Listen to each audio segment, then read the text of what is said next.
Hélio Gaspari, dispenso apresentações.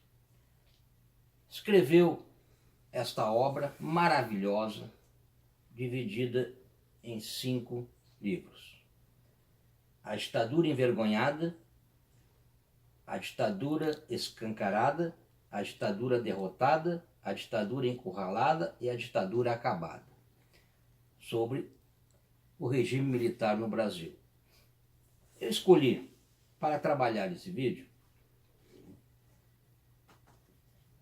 o 4º livro desta obra, A Ditadura Encurralada, no que diz respeito à questão entre a guerra interna que havia do pessoal da Sorbonne em relação à linha dura.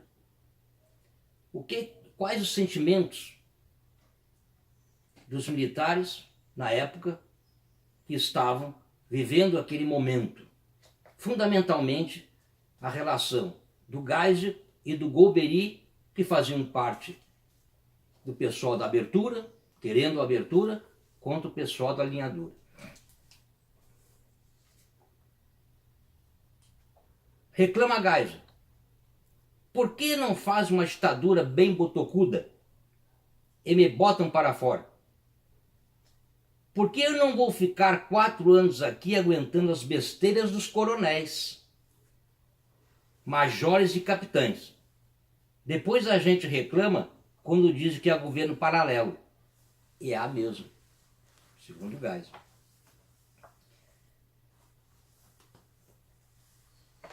O pessoal da linha dura atacava muito o Golbery. E faziam circular vários documentos apócrifos contra ele. Uma dessas, disse ele, quando uma das cópias do 1º capítulo da novela chegou ao general Golbery, ele anotou: intriga em marcha. Já circulava uma nova produção intitulada Manifesto dos Voluntários da Pátria. Sua essência era a mesma, mas a peça inovava no estilo. Classificava uma parte dos militares que estavam no governo como gorilas de rabo branco e acusava Golbery, transformado em advogados comunistas terroristas e comunistas de batina, de manobrar uma rede particular de espiões.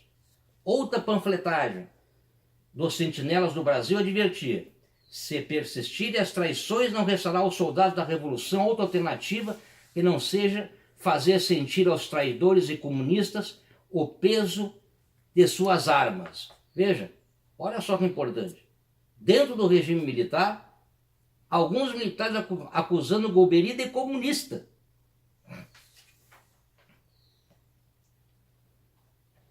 Mais na frente, diz o Hélio: o segundo documento foi uma carta de uma pessoa ameaçada. Vinha de São Paulo. Geisel teve uma nova explosão diante de um Golbery impassível.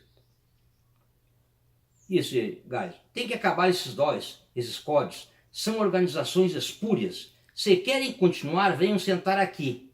O exército usa farda para um monte de sujeiros e é uma instituição de honra. Ou não é? Vão à merda, frota, generais, coronéis e o diabo, disse Geisel.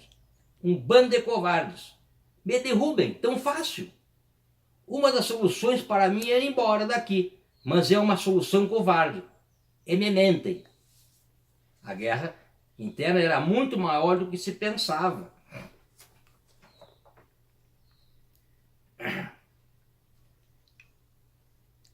No DOI de São Paulo, os presos ouviam o seguinte: você sabe onde é que você está? Aqui é o porão do regime. Agora, seu filho da puta, sai daqui e vai falar lá com aquele comunista de Brasília, aquele puto do Golbery. Vai se queixar lá com aquele comunista, porque a gente não vê a hora de pendurar ele aqui também. Muito interessante isso, sensacional. Pouca gente imagina a que ponto estava essa situação dentro do regime militar.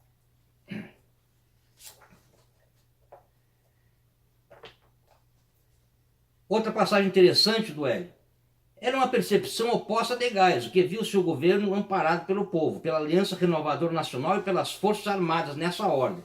Dizia Geisel: eu fui eleito pelo Congresso, não vou ficar no poder sustentado pelas baionetas do Frota.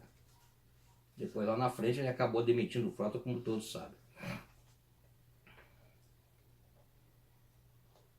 O Centro de Informações da Aeronáutica foi mais longe. Enviou a todos os oficiais generais da Força Aérea um documento de informação. Alertava os brigadeiros para o fato de que as organizações subversivas dominavam o MDB, o clero, o ensino e praticamente todos os meios de comunicação. Responsabilizavam Geisel por um possível retorno à situação existente no início da década de 60. Concluía que se o governo não se dispuser a não poder usar os instrumentos adequados à neutralização dessas organizações, é possível que em futuro próximo repressão violenta tenha que ser empregada sob condições ainda mais adversas, como aconteceu no Chile.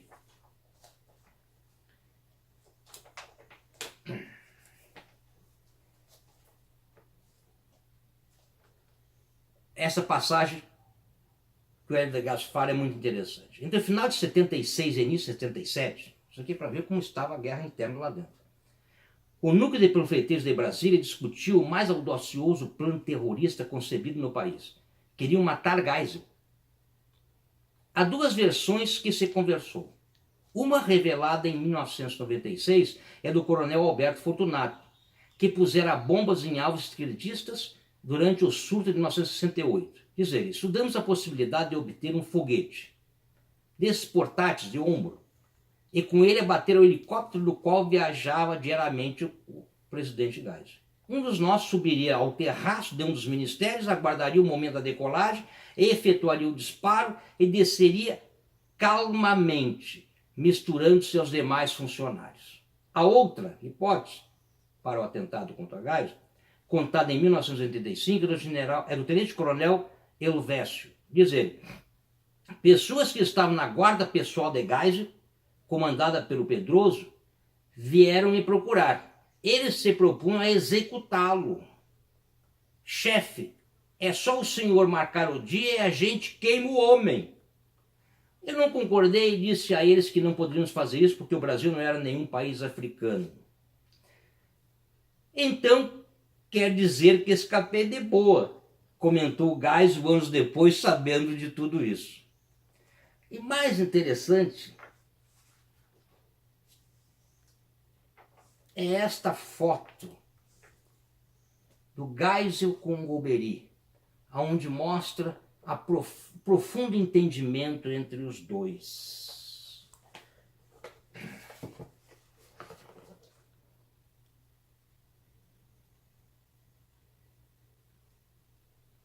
E essa legenda diz tudo.